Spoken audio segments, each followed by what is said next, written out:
ৰাজ্যৰ আৰক্ষী প্ৰশাসনত ব্যাপক ৰদবদল গুৱাহাটী মহানগৰ নতুন আৰক্ষী আয়ুক্ত নিযুক্তি দিয়া হৈছে পাৰ্থ সাৰথী মহন্তক আৰক্ষী আয়ুক্তৰ দায়িত্ব দিয়া হৈছে এছটিএফৰ আইজিপি হিচাপেও কাৰ্যনিৰ্বাহ কৰিব পাৰ্থ সাৰথী মহন্তই গুৱাহাটী মহানগৰ আৰক্ষী আয়ুক্ত দিগন্ত বৰাক বদলি কৰাৰ এটা সিদ্ধান্ত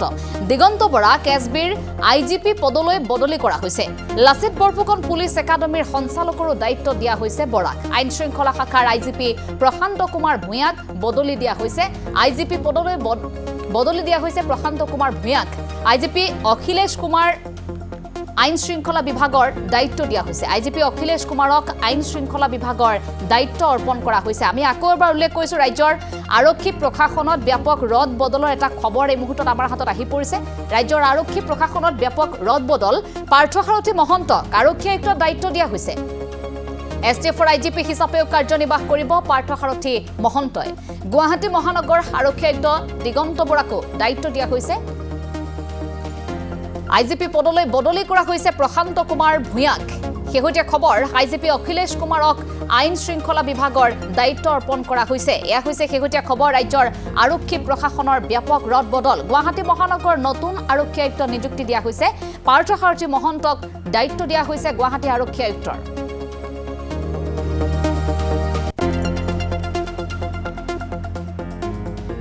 এই সন্দৰ্ভত আমি সবিশেষ জানিবলৈ চেষ্টা কৰিম জ্যেষ্ঠ সাংবাদিক বিমল ফুকন মহন্ত আছে এই মুহূৰ্তত আমি বিমল ফুকন মহন্তৰ সৈতে ফোনযোগে সংযোগ স্থাপন কৰিছো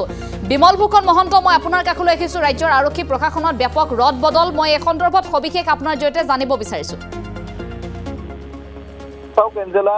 প্ৰধান আৰু তথা মুখ্য কথাটো ক'ব লাগিব যে আজিৰ তাৰিখত এইটো গুৰুত্বপূৰ্ণ প্ৰসংগ এইটো কাৰণেই কাৰণ গুৱাহাটী মহানগৰ আৰক্ষী আয়ুক্ত দিগন্ত বৰা দুদিন পূৰ্বে এটা দুৰ্ঘটনাত তেওঁ ভৰি লিগামেণ্ট ছিগিছিল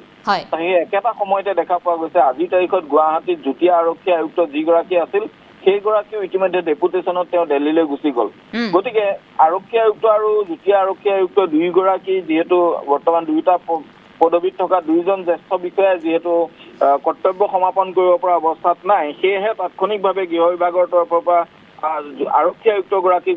সলনি কৰা হৈছে দিগন্ত বৰাৰ সলনি ইতিমধ্যে আন এগৰাকী অসম আৰক্ষীৰ জ্যেষ্ঠ আৰক্ষী বিষয়া 2007 চনৰ ইতিমধ্যে এগৰাকী এপিএছ বিষয়া পৰৱৰ্তী পৰ্যায়ত তেওঁ ইতিমধ্যে আইপিএছ নমিনেশ্যনো লাভ কৰিছে পাৰ্থ সাৰথী মহন্ত আৰু পাৰ্থ সাৰথী মহন্তক ইতিমধ্যে আজি এই নটিচখন যোগে অসম গুৱাহাটী আৰক্ষী আয়ুক্ত হিচাপে দায়িত্ব প্ৰদান কৰা হৈছে আৰু খুব কম সময়ৰ ভিতৰতে তেখেতক ইতিমধ্যে যোগদান কৰিবলৈও দিয়া হৈছে তাৰ সমান্তৰালকৈ ক'ব লাগিব আন কেইবাটাও জ্যেষ্ঠ পদবীটো কিন্তু সাল সলনি কৰা হৈছে অখিলেশ কুমাৰ সিং একেগৰাকী জ্যেষ্ঠ বিষয়া আৰু অখিলেশ কুমাৰ সিং ইতিমধ্যে তেওঁ আগৰ দায়িত্ব টিএপিৰ তেওঁ আচলতে আইজিপি হিচাপে আছিল আৰু টিএপিৰ পৰা বৰ্তমান তেওঁক ল এণ্ড অৰ্ডাৰ বা আইন শৃংখলা শাখাৰ আইজিপি হিচাপে বদলি কৰা হৈছে আৰু সেই আইজিপি গৰাকীৰ স্থানত আগতে প্ৰশান্ত কুমাৰ ভূঞা আছিল আৰু সেইগৰাকী আইজিপিক বৰ্তমান এডমিন বা প্ৰশাসন বিভাগৰ ইতিমধ্যে আইজিপি হিচাপে বদলি কৰা হৈছে বাকী যিকেইটা পদবীত ৰদ বদল কৰা হৈছে সেইকেইটা ইমান বিশেষত্ব বা ইমান বিশেষ গুৰুত্ব দিবলগীয়া নহলেও বা নিয়ম মাফিক বুলি ক'লেও মহানগৰ আৰক্ষীৰ আয়ুক্ত পদত পাৰ্থ সাৰথী মহন্তক স্থলাভিষিক্ত কৰা কথাটোৱে বহুকেইটা নতুন দিশৰ উন্মোচন কৰিছে এফালে বিষয়াৰ কথাটো মই ক'লোৱেই তাৰ সমান্তৰালকৈ আৰু এটা কথা আছে যে পাৰ্থ সাৰথী মহন্ত বা বাকী যিকেইগৰাকী আইজিপি আছে আটাইকেইগৰাকী আইজিপিতকৈ আটাইতকৈ দক্ষ তথা মহানগৰ প্ৰশাসন চলাবৰ বাবে উপযুক্ত হিচাপে বিবেচিত আইজিপি পাৰ্থ সাৰথী মহন্তই আছিল আৰু গতিকে পাৰ্থ সাৰথী মহন্ত তেখেতৰ গুৱাহাটীৰ যুটীয়া আৰক্ষী আয়ুক্ত হিচাপেও তেওঁ সেৱা আগবঢ়াইছে তাৰ সমান্তৰালকৈ তেওঁ মহানগৰ আৰক্ষী হিচাপে পূৰ্বতেও তেওঁ সেৱা আগবঢ়াইছে গতিকে তেওঁ ডিএছপি পৰ্যায়ৰ পৰা এতিয়ালৈকে আচলতে আইজিপি পৰ্যায়লৈকে তেওঁ বিভিন্ন সময়ত মহানগৰ আৰক্ষীত বিভিন্ন সেৱা আগবঢ়াইছে গতিকে তেওঁ বিভিন্ন অভিজ্ঞতাৰে পুষ্ট এগৰাকী আৰক্ষী বিষয়া আৰু পাব্লিক ৰিলেশ্যনটো মহানগৰ আৰক্ষীৰ বাবে অতি গুৰুত্বপূৰ্ণ এটা বিষয় জনগণৰ লগত মহানগৰবাসীৰ লগত এটা সম্পৰ্ক মুখ্য আৰক্ষী বিষয়াগৰাকী থাকিলে ইয়াত প্ৰশাসনিক ব্যৱস্থাটো যথেষ্ট সুচল হয় সুবিধাজনক হয় আৰু যি কাৰণত সেই ফালৰ পৰা চাবলৈ গ'লে অখিলেশ কুমাৰ সিং আছে তাৰ সমান্তৰালকৈ এই যিখন তালিকা মহানগৰ আৰক্ষী আয়ুক্ত হিচাপে যিখন তালিকা তাৰ ভিতৰত অখিলেশ কুমাৰ সিং আছে তাৰ সমান্তৰালকৈ প্ৰশান্ত কুমাৰ ভূঞা আছে বা লাচিত বৰুৱা আছিল আটাইকেইগৰাকীৰ ভিতৰত কিন্তু দেখা পোৱা গৈছে যে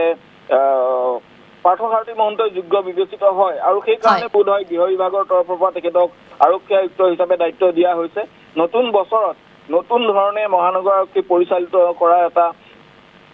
ব্যৱস্থা কাৰণ শেহতীয়াকৈ যিখিনি ক্ৰাইম বাঢ়িছে কেইদিনমান পূৰ্বে আমাৰ কাৰ্যালয়ৰ সন্মুখতে এগৰাকী মহিলাক তেনেদৰে চুৰিকাঘাত কৰা হৈছে দিছপুৰত কালি তেনেধৰণৰ এটা ঘটনা হৈছে এনেধৰণৰ যিখিনি অপৰাধ প্ৰৱণতা বৃদ্ধি পাইছে আৰু এই অপৰাধ প্ৰৱণতাবিলাক আগতে ড্ৰাগছ এডিক্টে কৰিছিল আজিৰ তাৰিখত কিন্তু এইবিলাক ড্ৰাগ এডিক্ট নহয় বা ড্ৰাগ এডিক্ট নহয় কিছুমান সাধাৰণ লোকে এনেধৰণৰ অসহিষ্ণুতাৰ কাৰ্যকলাপ কৰা দেখা পোৱা গৈছে গতিকে এনেধৰণৰ ক্ৰাইম ৰোধ কৰিবলৈ কিছু অসম আৰক্ষীত বা গুৱাহাটী আৰক্ষীত কিছু সালসলনিৰো প্ৰয়োজন আছে বোধহয় আৰক্ষী আয়ুক্ত হিচাপে যোগদান কৰি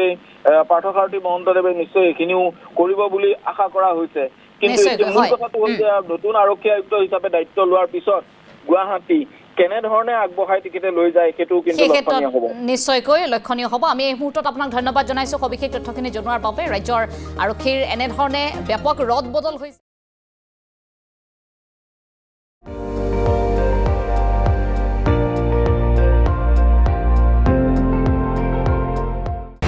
আপুনি চাই আছে ND24 সৰ্বশ্ৰেষ্ঠ নহয় সৰ্বোত্তমৰ দৌৰ